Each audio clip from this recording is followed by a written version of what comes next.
नमस्कार। News night के एक और अंक में आप सभी दर्शकों का बहुत बहुत स्वागत है। मैं हूं असीम मिश्रा। आज देश के पूर्व प्रधानमंत्री डॉक्टर मनमोहन सिंह का वो पंचतत्व में विलीन हो गए। राजकीय सम्मान के साथ उनका अंतिम संस्कार किया गया, लेकिन उसके बाद इस पर राजनीति शुरू हुई है इस बात को लेकर कि डॉक्टर मनमोहन सिंह के सम्मान में एक विरासत स्थल, जिसे हम कह सकते हैं, वो बनाया जाए। और बीजेपी कह रही है कि हम बनाएंगे। सरकार की तरफ से भी ये बात निकलकर सामने आ गई है कि इसको लेकर सब कुछ किया जाएगा, लेकिन कांग्रेस इसको लेकर, स्मारक को लेकर इस पर सियासत कर रही है। क्या है ये सारी बात, आपको विस्तार से हम बताएंगे आने वाले हम वक्त में। दूसरी बात दिल्ली को लेकर है। दिल्ली में महिला सम्मान योजना जो आम आदमी पार्टी की है, वो अब जांच के घेरे में, सवालों के घेरे में आ गई है। क्या है ये सारा मामला, इस पर भी करेंगे विस्तार से चर्चा, बताएंगे आपको। और साथ ही साथ पूरे उत्तर भारत में मौसम का जो मिजाज है वो किस तरह से करवट बदलता जा रहा है, इस पर भी हुई खास रिपोर्ट। लेकिन शुरुआत सबसे पहले हेडलाइंस के साथ।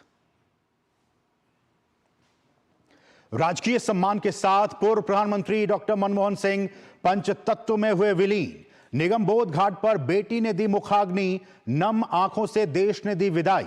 राष्ट्रपति, प्रधानमंत्री, रक्षा मंत्री सहित भूटान के नरेश विशेष रूप से रहे मौजूद।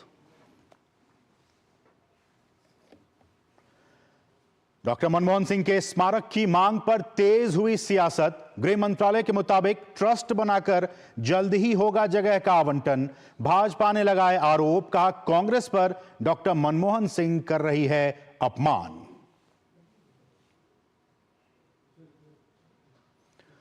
आम आदमी पार्टी सरकार के महिला सम्मान योजना पर उपराज्यपाल ने दिए जांच के आदेश। भड़के केजरीवाल ने कहा चुनावी घोषणा पर कैसी जांच। भाजपा ने कहा योजना की आड़ में गैर सरकारी लोग कर रहे हैं डेटा इकट्ठा। खनौरी बॉर्डर पर आमरण अनशन कर जगजीत डल्लेवाल की तबीयत पर सुप्रीम कोर्ट ने लगाई पंजाब सरकार को फटकार।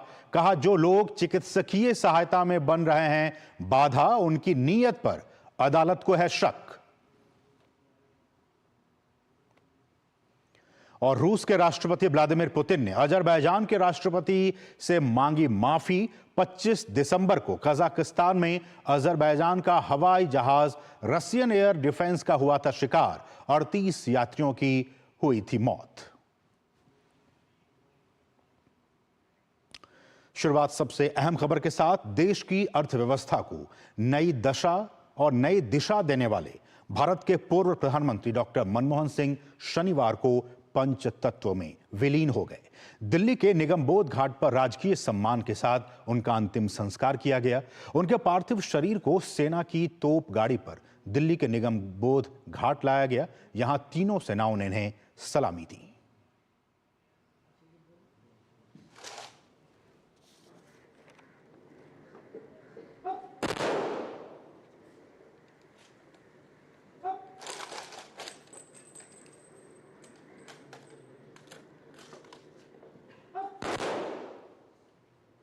ये है राष्ट्र की तरफ से डॉक्टर मनमोहन सिंह को राजकीय विदाई। दिल्ली के निगमबोध घाट पर यमुना किनारे पूर्व प्रधानमंत्री का पार्थिव शरीर पंचतत्व में विलीन हो गया और पीछे छोड़ गया अपने जीवन काल की अमिट छाप। 21वीं सदी की शुरुआत थी, पहला दशक था जब साल 2004 में प्रधानमंत्री के रूप में उन्होंने कमान संभाली थी।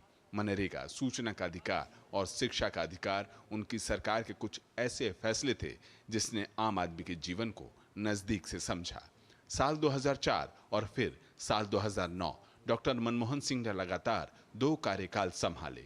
इस दौरान उन्होंने एक सच्चे साधक, एक कर्तव्यनिष्ठ व्यक्तित्व और अपनी सीमाओं में रहकर राष्ट्र की सच्ची सेवा की। डॉक्टर मनमोहन सिंह का एक लंबा कार्यकाल सतत रूप से देश की सेवा, विशेष रूप से आर्थिक क्षेत्र में रहा। उन्होंने रिजर्व बैंक के गवर्नर के रूप में, एक वित्त मंत्री के रूप में और उसके बाद प्रधानमंत्री के रूप में अपना सर्वश्रेष्ठ देश को दिया। एक प्रोफेसर से प्रधानमंत्री तक का सफर उनकी ईमानदारी, निष्ठा और कठिन परिश्रम का बेमिसाल उदाहरण है। प्रधानमंत्री के तौर पर डॉक्टर मनमोहन सिंह का दूसरा कार्यकाल कई कसौटियों से गुजरा। भ्रष्टाचार और घोटालों की आंच से सरकार को गुजरना पड़ा। डॉक्टर मनमोहन सिंह की आलोचना हुई, लेकिन उन्होंने कभी भी इसे व्यक्तिगत रूप से नहीं लिया। कई बार उनकी सरकार को रिमोट कंट्रोल और गठबंधन की खींचातान वाली कमजोर सरकार करार दिया गया। बावजूद डॉक्टर मनमोहन सिंह न विचलित हुए और न ही अपने कर्तव्य से हटे। राष्ट्रहित के लिए वे लगातार फैसले करते रहे। आलोचनाओं का जवाब देते हुए उन्होंने एक बार कहा था कि इतिहास उनके प्रति नरम रुख अपनाएगा। अब जब पूर्व प्रधानमंत्री डॉक्टर मनमोहन सिंह अपनी जीवन यात्रा पूरी कर अनंत की यात्रा पर निकल चुके हैं, तब उनके कार्य ही उनका सच्चा मूल्यांकन है। उनका शिष्ट और सौम्य व्यक्तित्व, सहज व्यवहार उनकी पहचान। धीरज और नीरज सिंह के साथ ब्यूरो रिपोर्ट, डीडी न्यूज। और भूटान और मॉरिशस ने पूर्व प्रधानमंत्री डॉक्टर मनमोहन सिंह के सम्मान में अपने राष्ट्रीय ध्वज को झुकाने का फैसला लिया है। ये भारत और भारतीय लोकतंत्र के प्रति उनका अनुराग है।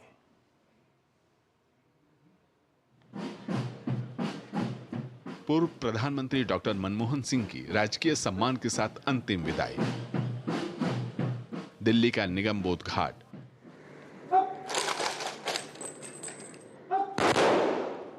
और आखिरी विदाई देने के लिए राष्ट्रपति द्रौपदी मुर्मू, उपराष्ट्रपति जगदीप धनखड़, प्रधानमंत्री नरेंद्र मोदी,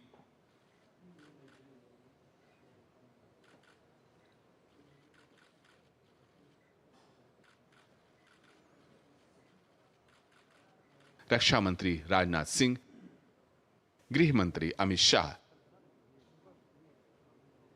संसदीय कार्य मंत्री किरेन रिजिजू सहित मंत्रिमंडल के कई सदस्य मौजूद रहे। डॉक्टर मनमोहन सिंह को अंतिम विदाई देने भूटान नरेश की विशेष उपस्थिति रही। डॉक्टर मनमोहन सिंह का पार्थिव शरीर जब तक पंच तत्व में विलीन नहीं हो गया, तब तक सभी लोगों की मौजूदगी ने अंतिम विदाई को भावपूर्ण बना दिया। 26 दिसंबर को पूर्व प्रधानमंत्री मनमोहन सिंह का दिल्ली एम्स में निधन हो गया था। अपने शोक संदेश में प्रधानमंत्री नरेंद्र मोदी ने विकास के प्रति उनके योगदान को याद किया था। डॉक्टर मनमोहन सिंह जी के निधन ने हम सभी के हृदय को गहरी पीड़ा पहुंचाई है। शनिवार की सुबह डॉक्टर मनमोहन सिंह का पार्थिव शरीर कांग्रेस दफ्तर में अंतिम दर्शन के लिए रखा गया था, जहां पार्टी कार्यकर्ता और आम आदमी ने पूर्व प्रधानमंत्री को श्रद्धांजलि दी। इसके बाद अंतिम यात्रा सेना के वाहन द्वारा कांग्रेस के राष्ट्रीय मुख्यालय से निगमबोध घाट तक निकली, जहां कांग्रेस अध्यक्ष मल्लिकार्जुन खड़गे, नेता सोनिया गांधी, राहुल गांधी और कांग्रेस शासित प्रदेशों के मुख्यमंत्री मौजूद रहे। डॉक्टर मनमोहन सिंह की पूरी जीवन यात्रा सादगी और संजीदगी से लबरेज रही। उन्होंने अपने राजनीतिक जीवन में किसी विरोधी के प्रति अपमानजनक भाषा का प्रयोग नहीं किया। अपनी आलोचनाओं को भी सहजता से स्वीकार किया। उनके व्यक्तित्व का ही प्रभाव रहा कि पूरे देश में पार्टी लाइन से उठकर सभी ने उन्हें भावभीनी श्रद्धांजलि दी। कुमार आलोक, नितेंद्र सिंह के साथ ब्यूरो रिपोर्ट, डीडी न्यूज। और इस सबके बीच पूर्व प्रधानमंत्री डॉक्टर मनमोहन सिंह के स्मारक को लेकर खूब सियासत हो रही है। एक तरफ जहां कांग्रेस पार्टी का आरोप है कि सरकार पूर्व प्रधानमंत्री के अंतिम संस्कार और उनके स्मारक के लिए उचित जगह ढूंढने में नाकाम रही है, तो वहीं बीजेपी का कहना है कि विपक्ष इस मुद्दे पर राजनीति कर रहा है। भारत के पूर्व प्रधानमंत्री डॉक्टर मनमोहन सिंह की आखिरी विदाई के साथ ही उनका स्मारक बनाए जाने को लेकर सियासी बवाल तेज हो गया है। कांग्रेस ने सरकार पर आरोप लगाया है कि पूर्व प्रधानमंत्री की अंत्येष्टि और स्मारक के लिए सरकार जगह नहीं ढूंढ पा रही है। ये उनका अपमान है। वहीं भाजपा ने पलटवार कर कहा कि जिस कांग्रेस ने कभी भी मनमोहन सिंह का सम्मान नहीं किया, वो कांग्रेस कम से कम ऐसे वक्त तो सियासत से बाज आ जाती। ये वर्तमान गवर्नमेंट आगे आकर के खुद ही फैसला करती, हम वहाँ पर दाह संस्कार करेंगे अमुक जगह पर, स्मारक बनेगा, तो ये विवाद पैदा नहीं होता। विवाद पैदा बीजेपी ने किया है और दोष कांग्रेस को दे रहे हैं। कैबिनेट के तुरंत बाद गृह मंत्री आदरणीय अमित शाह जी ने कांग्रेस के अध्यक्ष आदरणीय मल्लिकार्जुन खड़गे जी को यह कन्वे किया कि सरकार स्मारक बनाने के लिए निर्णय ले चुकी है और अब जमीन का अधिग्रहण, ट्रस्ट का बनना और जमीन का ट्रांसफर जैसी प्रक्रियाएं पूर्ण होने के बाद जो समय लगेगा उसके द्वारा यथोचित और यथाशीघ्र यह कार्य किया जाएगा। भाजपा ने कांग्रेस को जवाब देते हुए कहा कि मौजूदा केंद्र सरकार ने दलगत भावना से ऊपर उठकर डॉक्टर मनमोहन सिंह का सम्मान किया है। साथ ही पीएम मोदी के नेतृत्व वाली एनडीए सरकार मनमोहन सिंह को उचित सम्मान देने के लिए पूरी तरह से प्रतिबद्ध है। इस बीच गृह मंत्रालय ने स्थिति साफ कर दी है। मंत्रालय ने जानकारी दी है कि केंद्र सरकार राष्ट्रीय राजधानी में पूर्व पीएम का स्मारक बनाएगी। इस बारे में गृह मंत्री अमित शाह ने कांग्रेस अध्यक्ष खड़गे और मनमोहन सिंह के परिवार को सूचित किया है कि सरकार स्मारक के लिए जगह आवंटित करेगी। हालांकि इसमें कुछ वक्त लगेगा। गृह मंत्रालय ने कहा है कि स्मारक बनाने के लिए ट्रस्ट का गठन करना होगा और उसे जगह आवंटित करनी होगी। डॉक्टर मनमोहन सिंह को लेकर जो सियासी घमासान कांग्रेस उठाना चाहती है, उसका जवाब दिया पूर्व राष्ट्रपति और कांग्रेस नेता रहे प्रणब मुखर्जी की बेटी शर्मिष्ठा मुखर्जी ने। उन्होंने याद दिलाया कि साल 2020 में प्रणब मुखर्जी के निधन के वक्त यही कांग्रेस पार्टी थी जिसने शोक जताने के लिए वर्किंग कमेटी की बैठक तक नहीं बुलाई थी।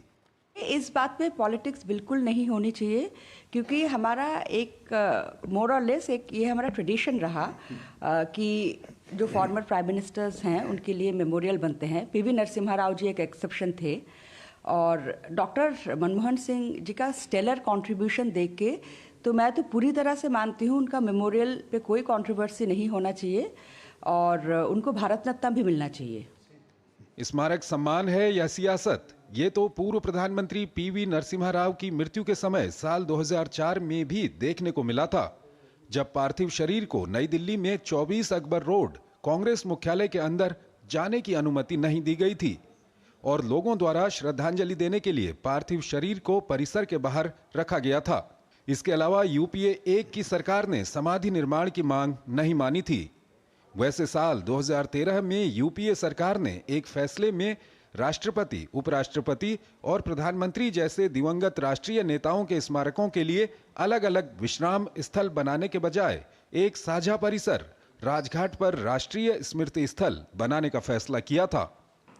Bureau report, DD news.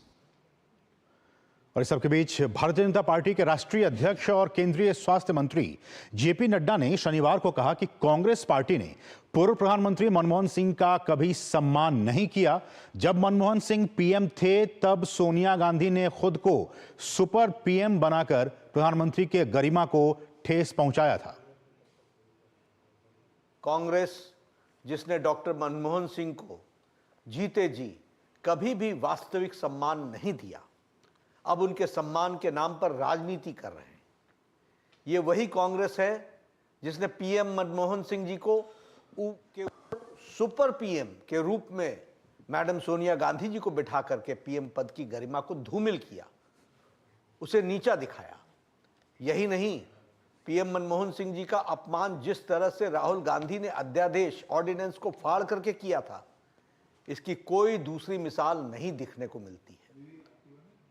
तो किस तरह से कांग्रेस ने अपमान किया सुपर पीएम के तौर पर, जगह की बीजेपी ने कहा कि वहां पे सोनिया गांधी वो खुद सुपर पीएम के तौर पर रोल प्ले कर रही थी। तो इस तरह से कांग्रेस को ये शोभा नहीं देता कि वो इस तरह की बातें करें। लेकिन आपके लिए जब ये सारी चीजें हो रही हैं, इस पर सियासत हो रही हैं, आपकी समझ के लिए, आपके जनरल नॉलेज के लिए ये जानना बहुत जरूरी है कि आखिर जो समाधि स्थल है उससे संबंधित नियम क्या हैं, कैसे ये नियम बनाए जाते हैं, कौन कौन से लोग किसके वो समाधि स्थल बन सकते हैं। तो ये हम आपके लिए ग्राफिक्स के जरिए लेकर आए हैं। इस बात को आप बहुत ही ध्यान से देखिए और सुनिए।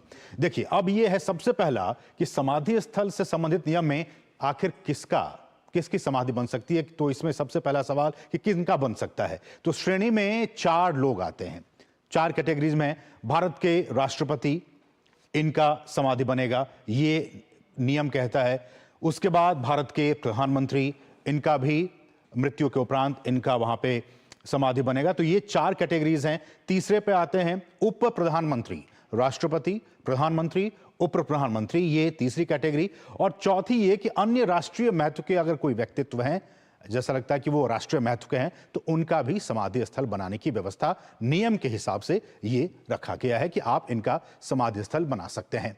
आगे बढ़ते हैं।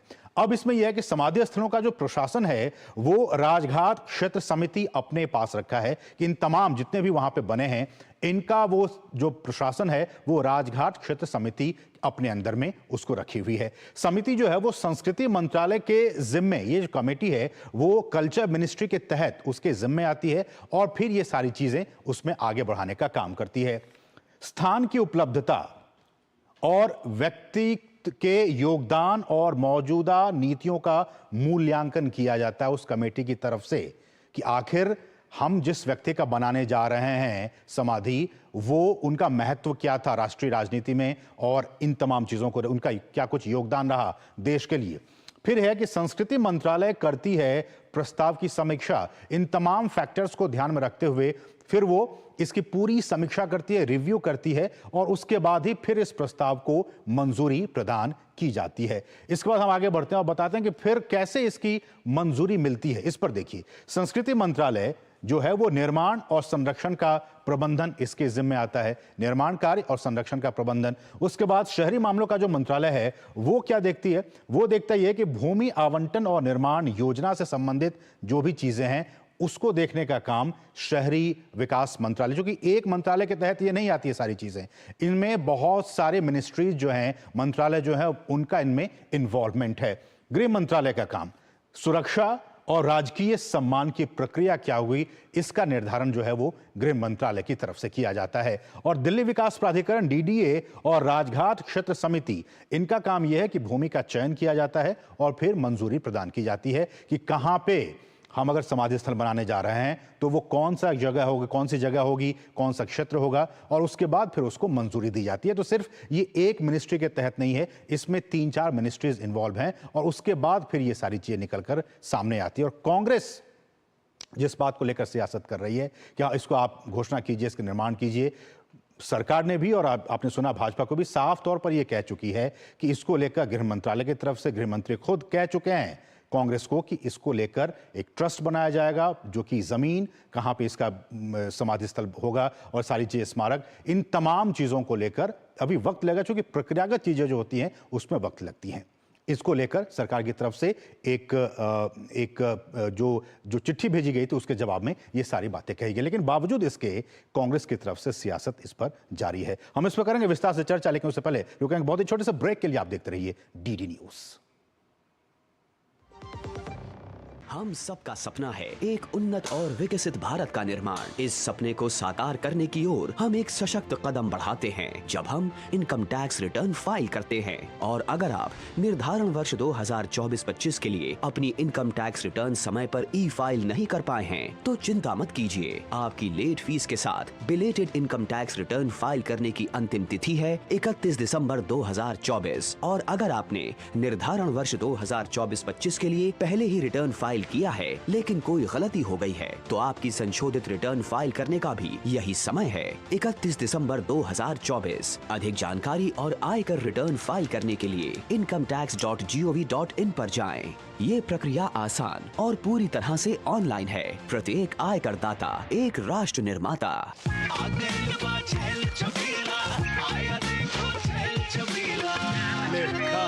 अच्छा भैया, मेरी गाय को भी अपने हाथों से चारा खिला दो। अरे खिलाई देते हैं। हमारी गाय भैया। क्या हो गया, पूरा का पूरा गांव यहाँ आ गया? अच्छा भैया, इसी हाथ से चारा खिलाते हो, तभी तो आपके गाय भैंसों की ब्याज सबसे ज्यादा है। अरे पगले, ये चमत्कार इस हाथ का नहीं, हाथ में जो कपिला पशु आहार है उसका है, जो पशुओं की सेहत अच्छी रखता है और ब्याज भी बढ़ाता है। ले जाओ।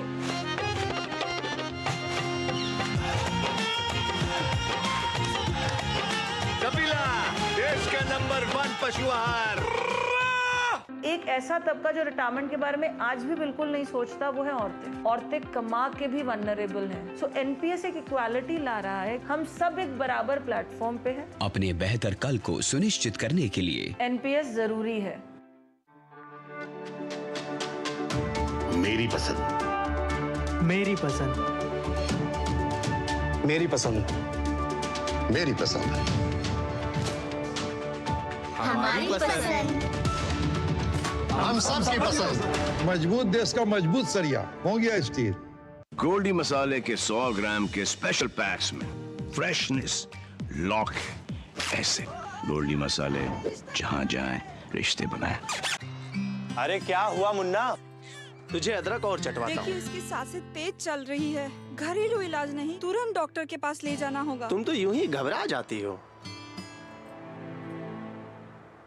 अच्छा मेरी एग्जाम कब है? एग्जाम? हाँ, और हम दोनों का टीकाकरण कार्ड कहाँ है? बेटा ये सब माँ को पता होगा ना। पापा जब सब माँ को पता है तो आप उनकी बात मानो ना। और स्कूल में भी बताया है कि सांस का तेज चलना निमोनिया हो सकता है। मान गए माँ की नजर को। चलो अस्पताल चलते हैं। इसे निमोनिया हुआ है। सही समय पर इसे यहाँ लाकर आपने बड़ी परेशानी होने से बचा लिया। अगर खांसी और जुकाम के साथ तेज सांस या पसली चलने लगे तो ये निमोनिया के लक्षण हैं। ऐसे में घरेलू इलाज नहीं, तुरंत अपने नजदीकी स्वास्थ्य केंद्र जाएं। सांस निमोनिया नहीं तो बचपन सही।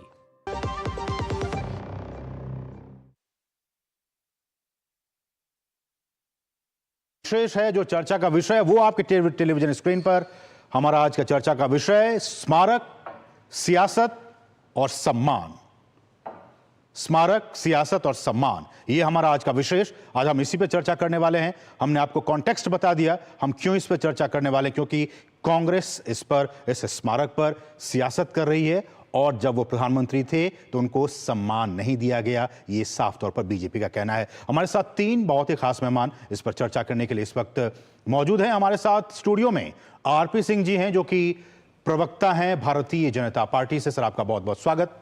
हमारे साथ कांग्रेस की तरफ से संदीप त्रिपाठी हैं। संदीप जी आपका भी बहुत बहुत स्वागत इस कार्यक्रम में। और हमारे साथ तीसरे खास मेहमान वरिष्ठ पत्रकार हर्षवर्धन त्रिपाठी जी हैं। हर्षवर्धन जी आपका भी बहुत बहुत स्वागत।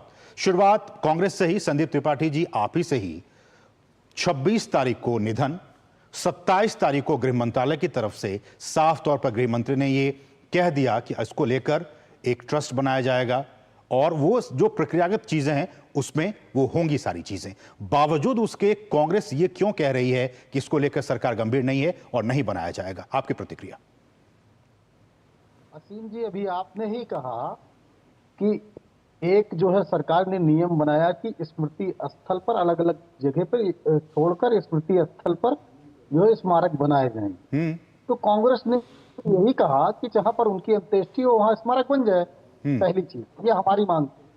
तो जो आप प्रक्रियागत बातें हैं उससे हटकर आप कहां ले जाकर करते हैं अंतिम संस्कार? जहां पर स्थिति ये होती है कि उनके किस तरीके से आपको प्रबंधन आपका रहता है या जानबूझकर आप अपमान करते हैं, ये प्रदर्शित होता है।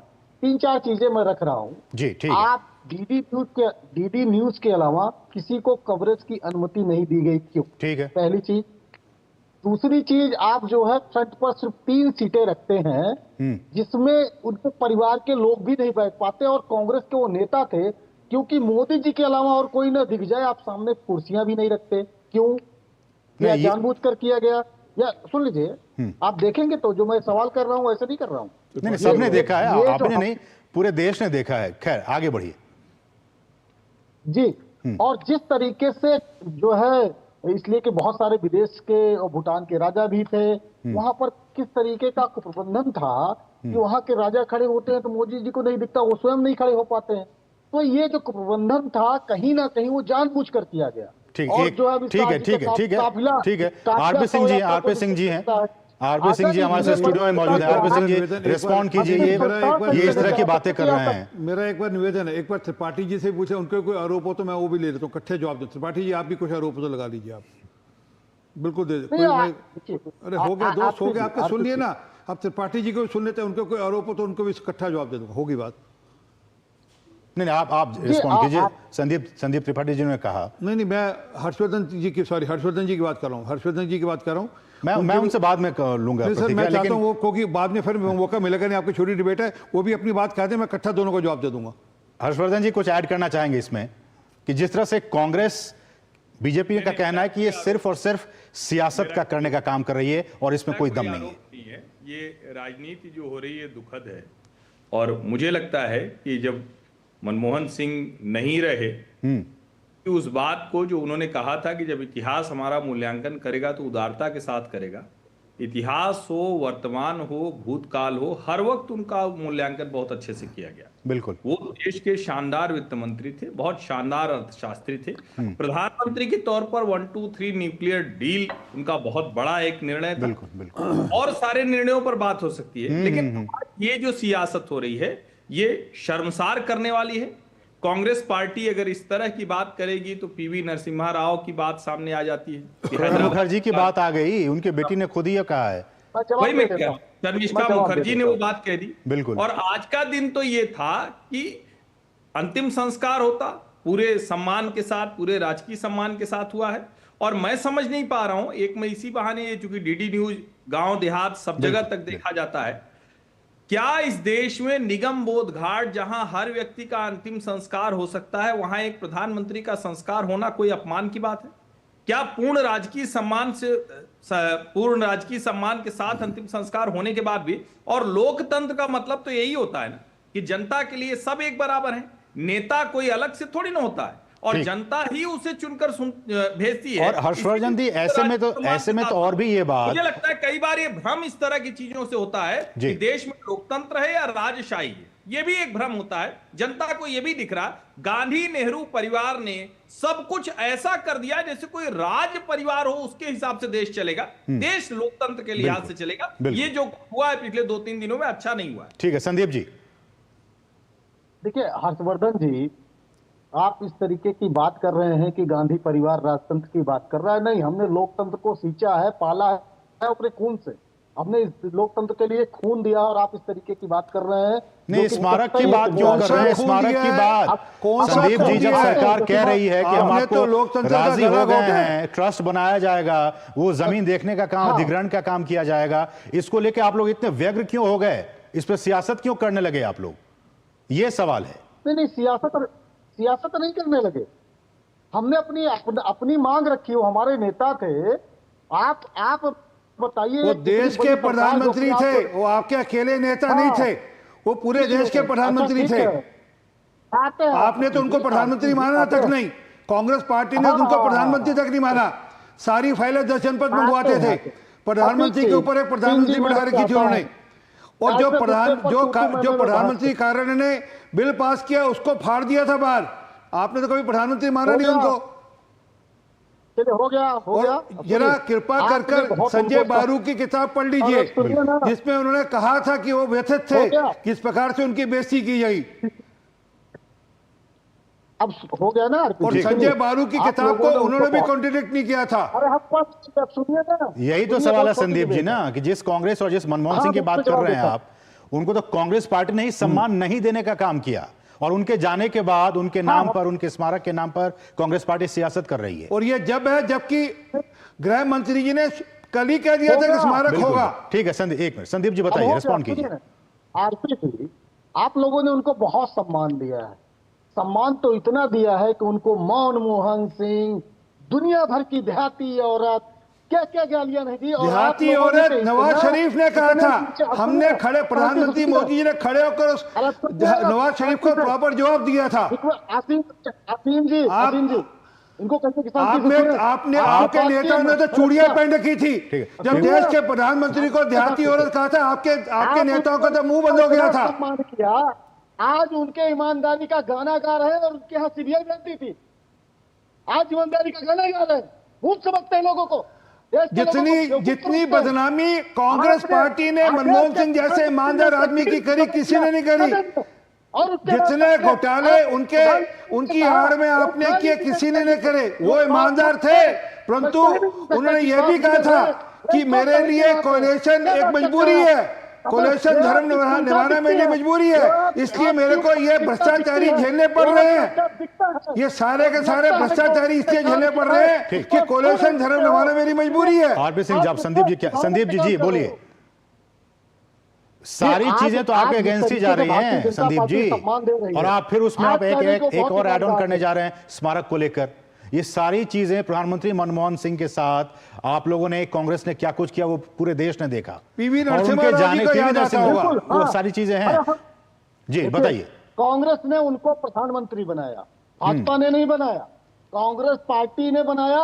और 2009 में जब वो स्वयं कह रहे थे कि राहुल जी को प्रधानमंत्री बनना चाहिए, प्रधानमंत्री बनाया, लेकिन सुपर पीएम कौन थी संदीप जी? सुपर पीएम कौन थी? कैसे बात कर सकते हैं? तो आज सारे आप ये फैसले मानते हैं कौन कि लिया मोदी करते के थे? सारे डिसीजन अडा लेते? आज फिर मानिए क्या नहीं लेते हैं सारे फैसले? क्या लगता है आप वो ये यही गाली है, यही अपमान है मनमोहन सिंह जी का। सबसे बड़ा अपमान यही है, वो मनमोहन सिंह जिन्होंने वित्त मंत्री बनते समय ये कहा कि हम अपने डिसीजन स्वयं लेंगे, अगर आपको वित्त मंत्री बनाना है तो बनाइए, अन्यथा ऐसे पद को मैं ठुकराता हूं। ऐसे व्यक्ति को आप कहते हैं कि उसके ऊपर कोई सुपरसीड कर रहा था। ये तो सारी फाइलें कहाँ जाती थी ये भी बता दीजिए। क्या बात करते हैं? सारी फाइलें 10 जनपद जाती थी, नहीं जाती थी? नेशनल एडवाइजरी कमेटी क्या थी? नेशनल एडवाइजरी कमेटी क्या होती है? वो क्या थी? नेशनल एडवाइजरी कमेटी क्या थी जिसको सोनिया गांधी हेड करती थी? वो क्या थी? जो सरकार चलाती थी, जो रिमोट कंट्रोल से सरकार चलाती थी, वो क्या थी? मुहम्मद खलवाइये, बहुत दिक्कत में रहेंगे आप। मुद्दे पे आइए संदीप जी। संदीप जी एक मिनट। संदीप जी जाकर संदीप जी क्या ऊपर बैठते हैं, मोदी जी अपने सरकारों की उपलब्धियां बताते हैं। संदीप जी मुद्दे पे आइए। आज मोदी जी संघ के नेता को बताते हैं ना, अरे पार्टी सदैव रहती है, सरकारें 5 साल 10 साल के लिए होती है। क्या बात करते हैं आप? आपके यहाँ वो सिस्टम नहीं होगा। हमारे यहाँ कोई अगर अध्यक्ष बनता है तो उसकी जिम्मेदारी बनती है, वो जनता के बीच में पार्टी जाती है, ना कि कोई एक व्यक्ति जाता है।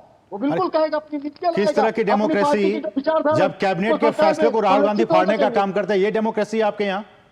नहीं, हम वो भी बता देते हैं। असीम जी, बड़ा बढ़िया सवाल आपने किया, और उसमें मनमोहन सिंह जी ने बाद में क्या कहा वो भी मैं बता देता हूँ, पूरा वाकया। जी बताइए। उस समय सुप्रीम कोर्ट ने एक डिसीजन दिया कि किसी को अगर सजा हो जाती है तो उसकी सदस्यता चली जाएगी। उस जो है एक कैबिनेट का डिसीजन आता है कि इस तरीके का जो सुप्रीम कोर्ट का फैसला है उस पर रोक लगाने के लिए। तो आपके कहने का मतलब राहुल गांधी ने जो किया वो सही किया, वो जायज था? हम बता रहे हैं, आप जनता पे छोड़ दीजिएगा। मैं सिर्फ घटना मैं इस मुद्दे पे मैं देखिए त्रिपाठी जी, मेरा सवाल ये है स्मारक पे, जब गृह मंत्रालय ने इस बात को एक्सेप्ट कर लिया कि ये सारी चीजें होंगी, जमीन अधिग्रहण का काम किया जाएगा, स्मारक बनेगा, बावजूद उसके तमाम बयानबाजी कांग्रेस की तरफ से क्यों हो रही है? असीम जी, इनके वादे क्या है बताने की जरूरत है। 2 करोड़ रोजगार से 15 लाख से लेकर आप फिर मुद्दे से डेविएट हो रहे हैं। आप फिर मुद्दे से डेविएट हो रहे हैं। हर्षवर्धन जी आप बताइए, जब सरकार ने मान ली इन सारी बातों को, बावजूद उसके कांग्रेस जो है वो हर मंच पे जाके कह रही है कि सरकार गंभीर नहीं है, बातों को सुनती नहीं है, अनदेखा कर रही है, मनमोहन सिंह का अपमान कर रही है। क्या ये बातें सही है? सवाल खड़ा किया था त्रिपाठी जी, एक मिनट। हर्षवर्धन जी बोल रहे हैं, सुन लीजिए उनको। नॉन स्टॉप बोल रहे हैं और कम से कम विषय पर बात करना सीखे। प्रवक्ताओं की ऐसी आदत तो ठीक नहीं ना, हर वही रैलियों वाला भाषण शुरू कर देते हैं। इतना गंभीर विषय, इसी से समझ में आता है कि कांग्रेस कितना समझती है मनमोहन सिंह का। और डॉक्टर मनमोहन सिंह के निधन के बाद जिस तरह से कांग्रेस ने प्रोएक्टिव होकर राजनीति शुरू की, ये सचमुच दिखाता है कि उनके अंदर का जो एक, जिसको कहते हैं ना, उनको लग रहा है कि अब नरेंद्र मोदी से और किसी तरह नहीं लड़ सकते, तो इसी तरह से लड़ने की कोशिश करते हैं। क्या मनमोहन सिंह की सरकार ने ये नहीं तय किया था कि अब किसी के लिए जमीन अलॉट करने का एक तरीका होगा, इसी पूल में से जाएगा? 2013 में अमेंडमेंट किए गए थे, नियम लाए गए थे। बिल्कुल, कांग्रेस की सरकार थी उस मैं वक्त। कहता हूं कि आप निगम बोध घाट पर प्रधानमंत्री की अंत्येष्टि को अगर अपमान मान रहे हैं, तो भाई क्या ये इस तरह से जमीनों पर कब्जा करना है क्या? इतनी बड़ी जमीनों पर स्मारक बनाकर उसकी देखरेख के लिए, और संजय गांधी का स्मारक किस हैसियत से बना हुआ है? कोई ये सवाल पूछेगा या नहीं पूछेगा? बताइए संदीप जी, संजय गांधी का स्मारक किस हैसियत से बनाया है? संजय गांधी क्या थे? मैं बताता ये बीजेपी भी पूछ रही है, वरिष्ठ पत्रकार भी पूछ रहे हैं आपसे, बताइए। नहीं, हर्षवर्धन जी के जो सवाल होते हैं वो भाजपा के होते हैं। बहुत सारी डिबेट में देखा हूँ, 1-2 बार। नहीं, ये इस पे चर्चा हो रही है संदीप जी, ये सवाल इसकी चर्चा हो रही है, आप इसका जवाब भाजपा का प्रश्न हो जाता है। मैं जवाब देने के लिए बैठा हूँ हर्षवर्धन जी। संजय, अब बात चलिए तो बताइए, संजय गांधी के स्मारक क्यों है? बिल्कुल, मैं जवाब देता हूँ। अभी आपने अपने इंट्रो में कहा कि राष्ट्रपति, उप प्रधानमंत्री, प्रधानमंत्री, इसके अलावा कोई विशिष्ट व्यक्ति जिससे ये लगता है कि देश में उसका नसबंदी के अलावा क्या विशिष्टता करी थी संजय गांधी ने? इमरजेंसी के अंदर जो अत्याचार करे उसके अलावा क्या विशिष्टता थी संजय गांधी की? मनमोहन देश के अंदर हर व्यक्ति की नसबंदी कराने पे उतारू थे संजय गांधी, इसके अलावा क्या विशिष्टता थी, ये बता दीजिए। मैं तो कहेंगे नॉन स्टॉप बोल रहा हूँ। अब सुनिए ना आरपी जी, ठीक है आरपी सिंह जी, जी बताइए। संजय सिंह का योगदान जो मारुति 800 किस्सा कुर्सी का पिक्चर जला दीजिए मारुति के उद्योग के अंदर। आप जैसे लोगों वो अपने निजी प्रयोग को सरकारी प्रयोग बना लिया था, वो निजी प्रयोग को सरकारी प्रयोग बना लिया था उन्होंने। और सिखों को और किस प्रकार से सारे मामले होते थे सबको जानकारी है। आज उनके संजय गांधी की खासियत बताइए, संदीप जी, इस बात को लेकर आपको तो खुश होना चाहिए इमरजेंसी के अलावा कि इस सरकार ने कम से कम निधन के एक ही दिन के बाद मंत्रालय ने, गृह मंत्री ने खुद एक्सेप्ट किया इस बात को कि हां बनाया जाएगा, सब कुछ चीजें होंगी। इस बात को लेकर तो आपको खुश होना चाहिए कि सरकार ने रजामंदी दी है। अगर नहीं दी होती, नहीं किया होते, अनदेखा किया होता तो एक अलग बात होती, तब आप विरोध करते, सियासत करते। लेकिन सरकार ने तो मान लिया आपकी सारी बातों को, और आपके कहने से पहले ही, निधन के एक दिन के बाद ही सरकार ने यह कह दिया कि हां इसको लेकर ट्रस्ट बनाया जाएगा, जमीन का अधिग्रहण किया जाएगा और फिर ये सारी चीजें होंगी। असीम जी, हमने पहले ही स्टेटमेंट में 4 सवाल खड़े किए। आपने पहली बात तो अगर एक अभी जो है हर्षवर्धन जी ने कहा कि वो सामान्य व्यक्ति थे, बिल्कुल वो सादगी पसंद व्यक्ति थे, लेकिन वो आप राजकीय सम्मान दे रहे हो, 7 दिन का राजकीय शोक आप घोषित करते हो, तो क्या सिर्फ दिखावे के लिए? क्या वो जो ये दिखावा कहां से हो गया?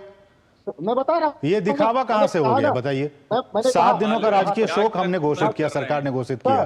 सर मैंने यही बात कही कि आप आगे 3 कुर्सियां सिर्फ लगाते हो, क्यों? क्या वजह थी? वो कारण क्या था? बताए सरकार, आरपी जी बताए, उसमें कोई जवाब नहीं दिया। हमने कहा ये कुर्सियों को लेकर कह रहे हैं कि आगे में 3 कुर्सियां थी, इसके अरे पीछे सारी जिंदगी तुम्हारी कुर्सियों में निकल गई, वो कुर्सी के चक्कर में ये हालत है। वो किस्सा कुर्सी का फिल्म के रोल जला दिए थे संजय गांधी ने, जिनके नाम पे स्मारक बना हुआ। ये सारा खेल तो किस्सा कुर्सी का है। उस कुर्सी से आगे निकलो दोस्त, उस कुर्सी से आगे निकलो। ये जो राजशाही परिवार का भूत सवार है ना, डायनेस्टी का, उसकी कुर्सी से आगे निकलो। सुनिए, संदीप जी, आपके पास कोई रैशनल इसका कोई आंसर नहीं है।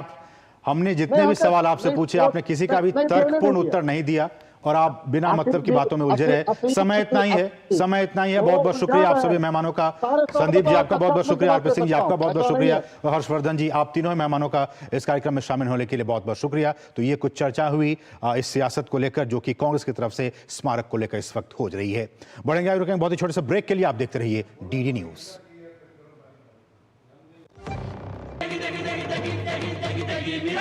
MDH की देगी मिर्च का तड़का, अंग अंग फड़का। MDH की देगी मिर्च। पशुपालन हमारी परंपरा, विरासत और संस्कृति की पहचान रही है। पशुपालन को लाभकारी और उन्नत बनाने के उद्देश्य से पशुपालन और डेयरी विभाग भारत सरकार प्रत्येक 5 वर्ष पर पशुधन गणना करता है। इस बार अक्टूबर 2024 से फरवरी 2025 में होने वाली पशुधन गणना में पोल्ट्री, पालतू पशुओं और आवारा पशुओं की कुल 219 नस्लों का डेटा एकत्रित किया जा रहा है। तो जब सरकारी कर्मचारी गणना के लिए आएं, तो उन्हें पशुधन की सही जानकारी दें। इससे पशुधन के लिए योजनाएं बनाने में मदद मिलेगी। पशुओं की नस्ल में सुधार होगा और मजबूत होगा आपकी आमदनी का आधार। आपके सहयोग से भारत बनेगा 5 ट्रिलियन की अर्थव्यवस्था वाला देश। मेरे पशु, मेरी जानकारी, होगी समृद्ध संपदा हमारी। मुथूट फाइनेंस गोल्ड ओवरड्राफ्ट, ब्याज सिर्फ उतने ही दिन का भरिए जितने दिन पैसे इस्तेमाल कीजिए। आज ही कॉल कीजिए 1-800-313-1212। जब धरती चीर कर निकलता है लोहे का पत्थर और मिलता है मोंगिया के जोश से, फिर तपता है, पिघलता है और बनता है फौलाद। अब होता है सरिया सारी खूबियों के साथ। मोंगिया स्टील, मजबूत देश का मजबूत सरिया। गोल्डी मसाले के 100 ग्राम के स्पेशल पैक्स में फ्रेशनेस लॉक है। ऐसे गोल्डी मसाले जहां जाएं रिश्ते बनाएं। और ब्रेक के बाद आपका फिर से स्वागत है। बात करेंगे दिल्ली की खबरों की। तो दिल्ली में चुनाव से पहले सियासत में सरगर्मी देखने को मिल रही है। हाल ही में आम आदमी पार्टी ने महिला सम्मान योजना का ऐलान किया था, आपको याद होगा। पार्टी की ये योजना अब विवादों के घेरे में आ गई है। इस योजना के तहत महिलाओं को हर महीने 2100 रुपए दिए जाने का प्रावधान किया गया है। अब उपराज्यपाल ने इसी योजना के संबंध में जांच के आदेश दे दिए हैं। दिल्ली में महिला सम्मान योजना को लेकर विवाद थमने का नाम नहीं ले रहा है। अब उपराज्यपाल ने इस योजना के संबंध में जांच के आदेश दिए हैं। कांग्रेस नेता संदीप दीक्षित की शिकायत के बाद ये कदम उठाया गया है। उपराज्यपाल के प्रधान सचिव ने मुख्य सचिव और पुलिस आयुक्त को पत्र लिखकर आम आदमी पार्टी द्वारा 18 वर्ष से अधिक आयु की प्रत्येक महिला को 1000 प्रतिमाह देने और आगामी विधानसभा चुनाव में सत्ता में लौटने पर इसे बढ़ाकर 2100 करने की घोषणा पर जांच के आदेश दिए हैं। पत्र में एलजी ने मुख्य सचिव को निर्देश दिया है कि मंडलीय आयुक्त के माध्यम से गैर सरकारी लोगों द्वारा व्यक्तिगत विवरण और फॉर्म संग्रह करने की जांच कराई जाए। साथ ही पुलिस आयुक्त को निर्देश दिया गया है कि फील्ड अधिकारियों के माध्यम से उन लोगों के खिलाफ कार्रवाई करें जो लाभ देने के बहाने नागरिकों की गोपनीयता का उल्लंघन कर रहे हैं। एलजी कार्यालय ने शिकायत मिलने पर महिला सम्मान योजना के नाम पर फोन नंबर और पता इकट्ठा करने वाले गैर सरकारी व्यक्तियों पर कानूनी कार्रवाई के निर्देश दिए हैं। उन्होंने दिल्ली के मुख्य सचिव और पुलिस कमिश्नर से इस मामले की जांच करने को कहा है। ये मामला ऐसे समय में सामने आया है जब कांग्रेस और आप के बीच तनाव बढ़ता जा रहा है। कांग्रेस नेता संदीप दीक्षित ने जहां दावा किया है कि महिला सम्मान योजना का कोई अस्तित्व नहीं है और आप पार्टी इसे लेकर जनता को गुमराह कर रही है, तो वहीं दूसरी तरफ आम आदमी पार्टी ने बीजेपी पर जांच के बहाने योजना को रोकने का आरोप लगाया है। इन्होंने एक फर्जी जांच के आदेश दिए हैं कि जांच होगी। किस चीज की जांच होगी? मेरे को ये नहीं समझ आता, जांच किस चीज की होगी? कोई हम पैसे इकट्ठे कर, हम क्या कर रहे हैं? हम तो लोगों को कह रहे हैं भी जो जो लोग इस योजना का लाभ चुनाव के बाद उठाना चाहते हैं वो आके रजिस्टर करो। तो आज ये जांच के नाम पे इस योजना को बंद करना चाहते हैं। अभी तो ये शुरू भी नहीं हुई है। आम आदमी पार्टी ने 2 स्कीम के बारे में बताया जो स्कीम सरकार की तरफ से लागू ही नहीं की गई है और उसमें आम आदमी पार्टी के कार्यकर्ता डेटा कलेक्ट करने भी लग गए। गवर्नमेंट के ही विभाग ने, आतिशी जी के ही हेल्थ विभाग ने और विमेन एंड चाइल्ड डेवलपमेंट विभाग ने क्लैरिफाई किया है कि ये स्कीम्स लागू नहीं है, उसमें प्राइवेट डिटेल्स ली जा रही है। आप धोखा दे रहे हैं, आप बरगलाकर किसी को बेवकूफ बनाकर फॉर्म भरवा रहे हैं और जो सूचनाएं आप उस फॉर्म में दे रहे हैं वो बिल्कुल ही गलत है, क्योंकि आपको गलत वायदे झूठ कर आपसे सूचना बटोरी जा रही है। इस पर मैं एलजी साहब के पास गया कि ये तो बहुत खतरनाक है। कांग्रेस नेता संदीप दीक्षित ने यह भी आरोप लगाया कि कांग्रेस उम्मीदवारों के घरों के पास पंजाब इंटेलिजेंस के अधिकारी देखे गए हैं। इसके साथ ही पंजाब से दिल्ली नकदी लाने की बात भी कही गई। एलजी ने इन आरोपों की जांच के लिए 3 दिन के भीतर रिपोर्ट देने का निर्देश दिया है। आपको बता दें कि महिला एवं बाल विकास मंत्रालय की ओर से एक विज्ञापन के द्वारा ये जनता को बताया गया था कि जो कुछ भी राजनीतिक पार्टियों की तरफ से महिला सम्मान योजना को लेकर बताया जा रहा है वो भ्रामक है। उसके बाद से विपक्षी पार्टी इस योजना को लेकर आम आदमी पार्टी पर हमलावर है। Bureau report, DD news. और अब खबर तमिलनाडु से है। तमिलनाडु के राज्यपाल आर.एन. रवि ने शनिवार को अन्ना विश्वविद्यालय का दौरा किया और विश्वविद्यालय में हुए कथित यौन उत्पीड़न की घटना का निरीक्षण किया। इस बीच मद्रास हाईकोर्ट ने शनिवार को अन्ना विश्वविद्यालय में कथित यौन उत्पीड़न मामले के साथ साथ एफआईआर लीक मामले की जांच के लिए महिला आईपीएस अधिकारियों की एक विशेष जांच टीम के गठन का भी आदेश दिया है। तमिलनाडु के अन्ना यूनिवर्सिटी में हुए यौन उत्पीड़न का मामला तूल पकड़ता जा रहा है। तमिलनाडु के राज्यपाल आर.एन. रवि ने आज चेन्नई स्थित अन्ना यूनिवर्सिटी का दौरा किया, जहां उन्होंने घटनास्थल का निरीक्षण किया और मामले की जानकारी ली। गौरतलब है कि अन्ना यूनिवर्सिटी कैंपस में 23 दिसंबर को एक छात्रा के साथ यौन उत्पीड़न का मामला सामने आया था। शनिवार को इस मामले की मद्रास उच्च न्यायालय में सुनवाई हुई। सुनवाई करते हुए मद्रास उच्च न्यायालय ने जांच के लिए महिला आईपीएस अधिकारियों की एक विशेष जांच टीम का गठन किया। कोर्ट ने कहा कि पुलिस और विश्वविद्यालय की ओर से चूक हुई है। न्यायालय ने पीड़िता के व्यक्तिगत विवरण वाले एफआईआर के लीक होने को पुलिस की ओर से एक गंभीर चूक बताया। साथ ही कोर्ट ने राज्य को पीड़ित लड़की को 25 लाख रुपए का अंतरिम मुआवजा देने का निर्देश दिया और कहा कि जिसे उन लोगों से वसूला जा सकता है जो कर्तव्य में लापरवाही और एफआईआर लीक करने के लिए जिम्मेदार थे। अदालत ने पुलिस महानिदेशक को पीड़िता और उसके परिवार को अंतरिम सुरक्षा देने का भी निर्देश दिया। कोर्ट ने कहा कि हमें उम्मीद है कि एसआईटी सही तरीके से जांच करेगी और दोनों मामलों में आरोप पत्र दाखिल करेगी। इस मामले में भाजपा ने कड़ा रुख अख्तियार करते हुए शुक्रवार को विरोध प्रदर्शन किया। भाजपा प्रदेश अध्यक्ष के अन्नामलाई ने अन्ना विश्वविद्यालय में न्याय की मांग करते हुए खुद को कोड़े लगाए। इससे पहले उन्होंने कहा था कि वो द्रमुक सरकार के हटने तक चप्पल नहीं पहनेंगे और नंगे पैर ही चलेंगे। मामले में भाजपा ने आरोप लगाया है कि आरोपी डीएमके का पदाधिकारी है। हालांकि सत्तारूढ़ पार्टी ने आरोपों को खारिज कर दिया है। पुलिस ने गुरुवार को ही आरोपी गणाशेखरन को गिरफ्तार कर चुकी है। Bureau report, DD news.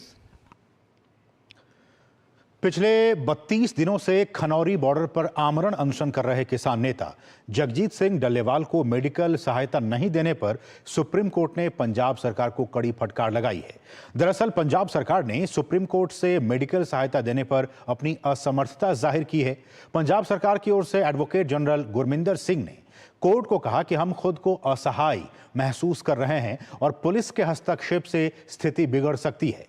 Court ने पंजाब सरकार के रवैये पर सवाल उठाते हुए कहा कि ऐसा लगता है कि आप भी डल्लेवाल के धरना स्थल पर मौजूद रहने के पक्ष में हैं। कोर्ट ने पंजाब सरकार से सख्त सवाल पूछे हैं। कोर्ट ने कहा कि डल्लेवाल के पास इंसानों की इस किलेबंदी की इजाजत किसने दी? कानून व्यवस्था कायम रखने की जिम्मेदारी किसकी है? किसानों का शांतिपूर्ण धरना स्थल पर बैठना तो ठीक है, लेकिन एक इंसान को मेडिकल सहायता लेने से रोका जा रहा है, यह गलत है। ऐसा पहले कभी नहीं हुआ। जहां केंद्र से बातचीत के मसले का सवाल है, हम पहले ही कह चुके हैं कि कोर्ट इसे अपने स्तर पर देखेगा। अभी की स्थिति पंजाब सरकार को संभालनी है। बढ़ेंगे आगे बहुत ही छोटे से ब्रेक के लिए। आप देखते रहिए डीडी न्यूज। अनुभव कीजिए शुद्ध MDH बादाम रोगन का प्यार। सेहत बनके रग-रग में दौड़े। त्वचा में समाये, हाइड्रेट करे, हर उम्र की त्वचा का पोषण करे। You deserve the purity. MDH बादाम रोगन, नेचुरल, टेंडर, प्योर। चमके चमके। मेरी पसंद। मेरी पसंद। मेरी पसंद। मेरी पसंद। हमारी पसंद। हम सबकी पसंद। मजबूत देश का मजबूत सरिया हो गया स्टील। मुथूट फाइनेंस, इंडिया का number 1 most trusted financial services brand. Gold loan लेने के लिए कॉल करें 1-800-313-1212। गोल्डी मसाले के 100 ग्राम के स्पेशल पैक्स में फ्रेशनेस लॉक ऐसे गोल्डी मसाले जहां जाएं रिश्ते बनाएं। और अब बात करेंगे मौसम की। देखिए, साल 2025 की शुरुआत से पहले ही कड़ाके की सर्दी का दौर जो है वो शुरू हो चुका है। उत्तर भारत के लोग इस बात को महसूस कर भी रहे होंगे। राष्ट्रीय राजधानी दिल्ली समेत उत्तर भारत के कई राज्यों में दिन भर धुंध और कोहरे के बीच रात में तापमान तेजी से गिर रहा है। उत्तर भारत के कई हिस्सों में रुक रुक कर बारिश का दौर जारी है, तो कहीं बर्फबारी भी इन दिनों हो रही है। इस रिपोर्ट को आइए देखते हैं। उत्तर भारत इन दिनों तेज शीतलहर की चपेट में है। जहां पहाड़ों पर बर्फबारी हो रही है, तो वहीं मैदानी इलाकों में बारिश हो रही है, जिसने ठंड के सितम को बढ़ा दिया है, जिसका असर आम जनजीवन पर देखा जा सकता है। कश्मीर घाटी इन दिनों भीषण ठंड की चपेट में है। कारगिल और आसपास के इलाकों में भारी बर्फबारी देखने को मिली है।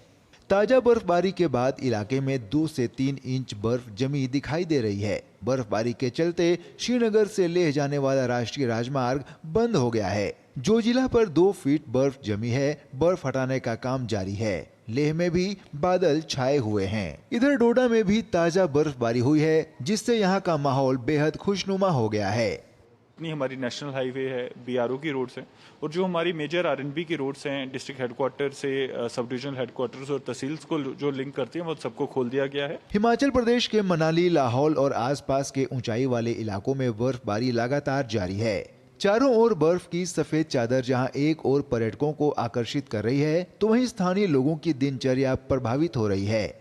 कुछ स्थानों पर बर्फबारी के साथ हल्की बारिश भी देखने को मिल रही है। हिमाचल प्रदेश के विभिन्न स्थानों में दिन के तापमान में करीब 8 से 9 डिग्री की गिरावट दर्ज की जा सकती है, जिससे ठंड काफी बढ़ गई है। प्रशासन ने ताजा बर्फबारी को देखते हुए एहतियातन कदम उठाए हैं। यहाँ पे ठंड काफी है, गर्म कपड़े साथ में लेकर आए, ठीक है। और आपके जो है गाड़ी में ईटेबल आइटम्स भी होनी चाहिए, और अगर आप ऊंचाई वाले क्षेत्रों में जाते हैं तो आप 4x4 वाहनों का प्रयोग करें। उत्तराखंड के सीमांत जनपद चमोली में शनिवार को दूसरे दिन भी ऊंचाई वाले इलाकों में बर्फबारी व निचले इलाकों में बारिश हो रही है, जिससे तापमान में भारी गिरावट आई है। बीते 2 दिनों में बद्रीनाथ, हेमकुंड साहिब, फूलों की घाटी, रुद्रनाथ, रूपकुंड, औली, रामड़ी, बेदनी, बुग्याल सहित ऊंचाई वाली पहाड़ियों व गांवों में बर्फबारी हो रही है। उत्तरकाशी के गंगोत्री में भी बर्फबारी से मनोरम दृश्य देखने को मिल रहा है। बर्फबारी से ऊंचाई वाले क्षेत्रों में नीति घाटी को जाने वाला राष्ट्रीय राजमार्ग मलारी से आगे अवरुद्ध हो गया है। मंडल चोपता, जोशीमठ, औली सहित ग्रामीण क्षेत्रों को जोड़ने वाले कई मार्ग अवरुद्ध हो गए हैं। इतने हमारे ऊपर के क्षेत्र में नीति माना वहाँ रोड ब्लॉक की सूचना भी प्राप्त हो रही है, जिसे BRO नियमित रूप से खोल रहा है। दिल्ली में देर रात से हो रही बारिश ने यहाँ एक और तापमान में कमी ला दी है। तो ही सफदरजंग इलाके में सुबह 8:30 बजे तक हुई बारिश ने 1901 के बाद से दिसंबर माह में 24 घंटे में सर्वाधिक बारिश का दूसरा सबसे बड़ा रिकॉर्ड बनाया है, जिससे राजधानी के कई इलाकों में जल भराव हो गया है और यातायात पर भी असर पड़ रहा है। उधर उत्तर प्रदेश के कई हिस्सों में देर रात बारिश हुई है। Bureau report, DD news. बढ़ेंगे आगे। दुनिया के सबसे बड़े लोकतंत्र भारत में महिलाओं की भागीदारी लगातार बढ़ती जा रही है। अप्रैल में हुए लोकसभा 2024 और 4 राज्यों के विधानसभा चुनाव के बाद चुनाव आयोग ने एक मतदाताओं का एक विस्तृत डेटा जारी किया है, जिसमें महिला मतदाताओं की संख्या में काफी इजाफा हुआ है। इस डेटा में साल 2024 में हुए लोकसभा चुनाव में कुल 97,97,51,847 मतदाताओं ने अपने मताधिकार का प्रयोग किया, जबकि साल 2019 के लोकसभा चुनाव में मतदाताओं की संख्या 91,19,50,734 थी, जिसमें महिलाओं मतदाताओं की संख्या 31,27,64,269 थी, जो कि लोकतंत्र में नारी शक्ति को दर्शाती है। यदि महिला मतदाता फीसद की तुलना की जाए तो साल 2019 के लोकसभा चुनाव में महिला मतदाताओं का फीसद 48.09% था, जो कि 2024 के लोकसभा चुनाव में बढ़कर 48.62% हो गया है। वहीं लोकसभा चुनाव 2024 में इस बार चुनाव लड़ने वाली महिला उम्मीदवारों की संख्या 800 थी, जबकि 2019 में 726 महिला उम्मीदवार थी। महाराष्ट्र राज्य में सबसे अधिक 111 महिला उम्मीदवारों ने लोकसभा चुनाव लड़ा 2024 में। उसके बाद यूपी में 80 और तमिलनाडु में 77 महिला उम्मीदवार थी।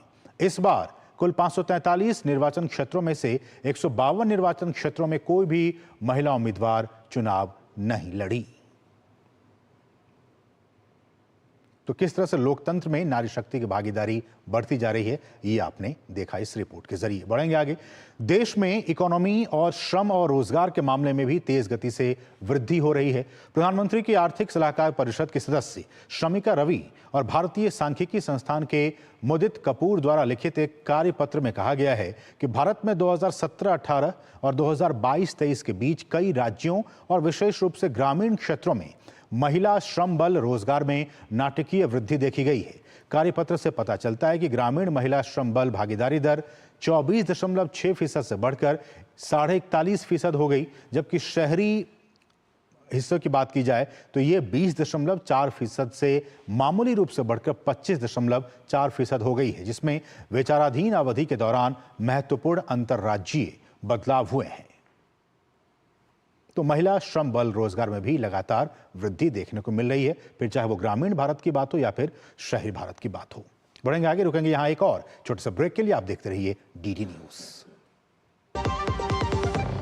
हम सबका सपना है एक उन्नत और विकसित भारत का निर्माण। इस सपने को साकार करने की ओर हम एक सशक्त कदम बढ़ाते हैं जब हम इनकम टैक्स रिटर्न फाइल करते हैं। और अगर आप निर्धारण वर्ष 2024-25 के लिए अपनी इनकम टैक्स रिटर्न समय पर ई-फाइल नहीं कर पाए हैं तो चिंता मत कीजिए। आपकी लेट फीस के साथ belated income tax return file करने की अंतिम तिथि है 31 दिसंबर 2024। और अगर आपने निर्धारण वर्ष 2024-25 के लिए पहले ही रिटर्न फाइल किया है लेकिन कोई गलती हो गई है तो आपकी संशोधित रिटर्न फाइल करने का भी यही समय है 31 दिसंबर 2024। अधिक जानकारी और आयकर रिटर्न फाइल करने के लिए incometax.gov.in पर जाएं। ये प्रक्रिया आसान और पूरी तरह से ऑनलाइन है। प्रत्येक आयकर दाता एक राष्ट्र निर्माता। रिचार्ज जल्दी रिचार्ज करा। ये क्या किया? मैच तो गया। पेमेंट कैसे करेंगे? टोकनाइज कार्ड से। टोकन? हाँ, ऑनलाइन पेमेंट के लिए आरबीआई लाए हैं टोकनाइजेशन। एक बार कार्ड डिटेल्स, ओटीपी, सीवीवी डालकर टोकन जनरेट कीजिए। कार्ड भी सुरक्षित और बार बार डिटेल्स भरने की नो झंझट। वही सुविधा अधिक सुरक्षित। ऑलराउंडर वो की मैं। आरबीआई कहता है कि जानकार बनिए, सतर्क रहिए। गोल्डी मसाले के 100 ग्राम के स्पेशल पैक्स में फ्रेशनेस लॉक ऐसे। गोल्डी मसाले, जहां जाएं रिश्ते बनाएं। और न्यूज नाइट में अब देखिए कुछ और महत्वपूर्ण खबरों को फटाफट अंदाज में, और मुझे और हमारी पूरी टीम को दीजिए अनुमति। नमस्कार। छत्तीसगढ़ के बस्तर में ईडी ने छापेमारी की है। ईडी ने कांग्रेस के कद्दावर नेता व कांग्रेस सरकार में मंत्री रहे कवासी लखमा के बेटे हरीश कवासी के घर में छापा मारा है। सुकमा जिला पंचायत अधीक्षक हरीश कवासी के साथ ही सुकमा नगर पालिका अध्यक्ष राजू साहू के घर में भी ईडी ने छापा मारा। कांग्रेस सांसद राहुल गांधी अपने विवादित बयान को लेकर एक और मुश्किल में फंस गए हैं। हाथरस केस में रेप के आरोपों से बरी हुए आरोपियों के वकील मुन्ना सिंह पुंडेर ने कांग्रेस सांसद राहुल गांधी को 1.5 करोड़ रुपए का लीगल नोटिस भेजा है। उन पर मानहानि करने और जानबूझकर अदालत के फैसले को नकारने का आरोप लगाया गया है। जम्मू कश्मीर के रियासी जिले में भारत के पहले केबल स्टेट रेल ब्रिज पर पहली लोडेड ट्रेन का ट्रायल रन किया गया। रेल मंत्री अश्विनी वैष्णव ने सोशल मीडिया पर ट्रायल रन का एक वीडियो साझा किया। राजस्थान में गहलोत सरकार द्वारा बनाए गए 17 नए जिलों में से केवल 8 जिले ही अब यथावत रहेंगे, जबकि बाकी 9 जिलों को भजनलाल सरकार द्वारा रद्द कर दिया गया है। इन 9 रद्द किए गए जिलों में शाहपुरा, नीमका थाना, जोधपुर ग्रामीण, जयपुर ग्रामीण, संचौर, दुदू, केकड़ी, गंगापुर सिटी और अनूपगढ़ शामिल हैं। हरियाणा सरकार ने सेना और सीआरपीएफ के शहीदों के परिवारों के लिए बड़ा फैसला लिया है। सैनी सरकार ने सेना और सीआरपीएफ के शहीदों के परिवारों के लिए दी जाने वाली अनुग्रह राशि को 50 लाख से बढ़ाकर 1 करोड़ करने का फैसला लिया है।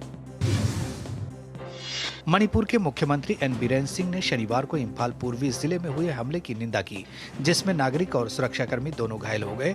उन्होंने कहा कि निर्दोष लोगों पर कायरतापूर्ण और अकारण हमला शांति और सद्भाव पर हमला है और बताया कि प्रभावित क्षेत्रों में पर्याप्त सुरक्षाकर्मी भेजे गए हैं।